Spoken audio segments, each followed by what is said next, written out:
আজকের এই মানববন্ধনে আমরা মাদক বিরোধী, আমরা যারা সচেতন মহলের নাগরিক আছি বা আমরা আমজনতা আছি, সাধারণ জনতা আছি, আমরা আমাদের বগাচর ইউনিয়নে আমরা সবাই মিলে মাদকের জিরো টলারেন্স ঘোষণা করব ইনশাল্লাহ।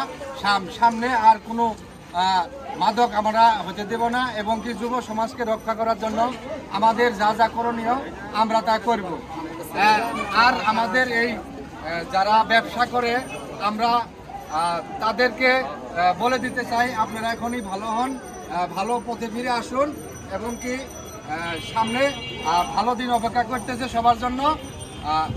আর আমরা যদি কেউ ব্যবসা করে তাহলে আমরা আইনের আশ্রয় নেব এবং কি প্রশাসনের সাথে আমরা ঐক্যবদ্ধ হয়ে কাজ করে আমরা বগাচর ইউনিয়ন থেকে তথা আমাদের এলাকা থেকে মাদক একদম নির্মূল করব।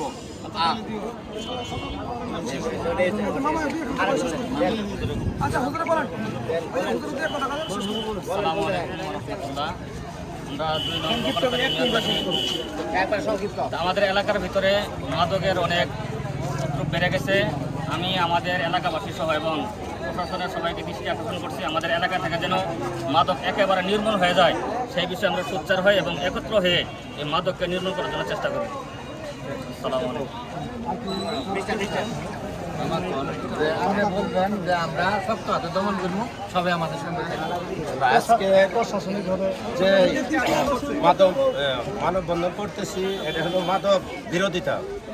মাদকের বিরোধিতা করে আমরা যেন মাদক দমন করতে পারি, এই বলে আমরা প্রশাসনের সহযোগিতা নিয়ে আমরা তার বিরুদ্ধে ঐক্যবদ্ধ হয়ে মানববন্ধন করতেছি। আমরা যেন সবাই মিলে এই মানববন্ধন করে মাদককে নির্মূল করতে পারি, এই বলে আমি আমার কথা শেষ করছি। সাধারণ জনগণ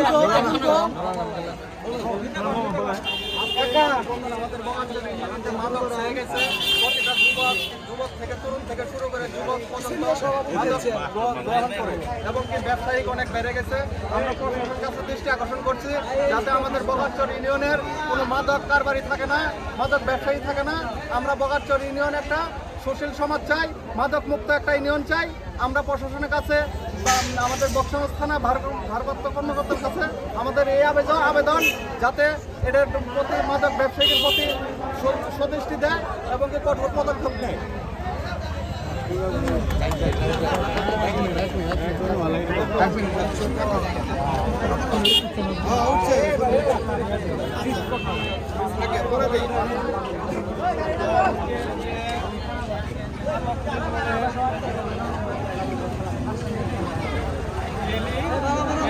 আমরা সমাজের যারা মাদক ব্যবসায়ী, মাদক সেবন করে তাদের স্পষ্ট বার্তা দিতে চাই যেন আগামীতে এবং প্রশাসনের দৃষ্টি আকর্ষণ করছি যেন এই এলাকা থেকে মাদক মুক্ত হয় এবং মাদক মুক্ত একটা সমাজ আমরা উপহার দিতে পারি।